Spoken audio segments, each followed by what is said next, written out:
Hello friends, welcome to Diya's mini blog. তোমরা সবাই কেমন আছো? আজ আমি বানাবো নিরামিষ সোয়াবিন। তো নিরামিষ সোয়াবিনটাকে বানানোর জন্য সবার প্রথমে আমি সোয়াবিনটাকে ভালো মতো সেদ্ধ করে নেব। তারপরে আমি এখানে নিয়েছি ধনেপাতা কুচি, টমেটো কুচি আর মটরশুঁটি। তারপরে আমি কড়াইতে তেল দিয়ে সেদ্ধ করে রাখা সোয়াবিনগুলো ভালো মতো ফ্রাই করে নেব। তো এখানে দেখতেই পাচ্ছ বন্ধুরা, আমি সামান্য পরিমাণ হলুদ ইউজ করেছি ফ্রাই করার জন্য। তো এটাকে ভালো মতো ফ্রাই করে নেওয়ার পরে আমি কড়াইতে তেল দিয়ে শুকনো লঙ্কা, তেজপাতা আর সামান্য পরিমাণ জিরেটাকে ভালো মতো ভেজে নেব।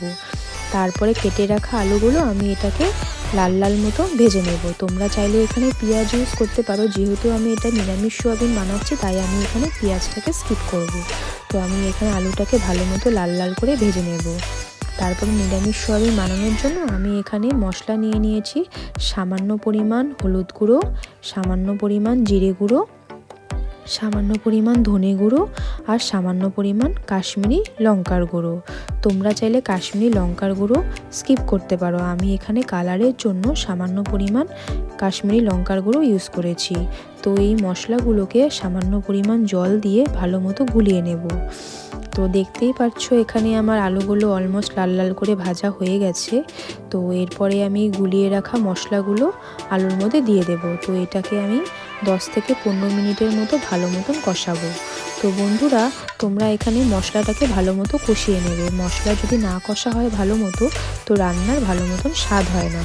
তো আমি এটাকে অনেকক্ষণ ধরে মশলাটাকে ভালো মতন কষিয়ে নেব। আমি এখানে গরম জল দিয়ে কষাচ্ছি। তোমরা চাইলে গরম জল ইউজ নাও করতে পারো। তো আমি এখানে তারপরে কেটে রাখা টমেটো আর মটরশুঁটিগুলো দিয়ে ভালো মতো কষাবো। তারপর আমি দিয়ে দেব আদা বাটা। তো তারপর আমি অনেকক্ষণ ধরেই মশলাটাকে কষাবো। তারপরে আমি এখানে গরম জল দিয়ে দিয়েছি। অল্প ফোটানোর পরে আমি এখানে ভেজে রাখা সোয়াবিনগুলো দিয়ে দেব। তো সোয়াবিনগুলোকে দিয়ে আবারও আমি 10 মিনিটের মতো ভালো মতো এটাকে কষাবো। তারপর দেখতেই পাচ্ছ অলমোস্ট আমার সোয়াবিন রেডি হয়ে গেছে। তারপরে আমি সামান্য পরিমাণ এখানে গোলমরিচ গুঁড়ো আর গরম মশলা ইউজ করে নেব।